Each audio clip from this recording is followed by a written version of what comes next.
Okay, I've got a few tips for you here on your direct controls. We've got the volume, sensitivity, and the threshold from the keypad.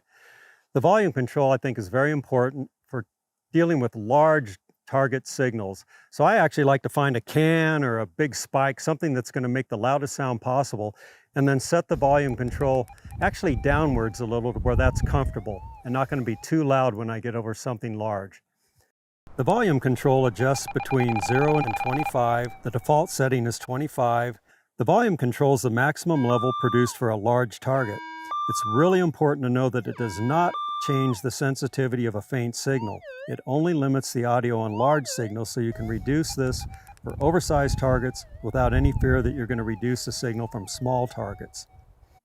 The sensitivity control, I like to run full sensitivity all the time whenever I can.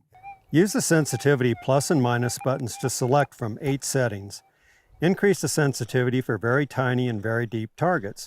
Use lower levels when the detector is behaving erratically due to metallic trash, mineralized soil, EMI, and this erratic operation can't be controlled with ground balance or frequency scan. Threshold's a very personal thing I found with people. A lot of people like to have a constant threshold. I'm one of them. Use the threshold plus and minus buttons to adjust the constant audio background hum. It's adjustable between -9 and 25. The default setting is 15. Set the threshold to a barely audible level. Faint targets should just be barely heard as they make a small variation in the audio. For some people, though, it actually does kind of bother them to hear that constantly. So take it down one more notch where it's silent, and that'll be fine also. It's a real close thing, and I really can't argue with anyone. If it's bothering you, turn it down.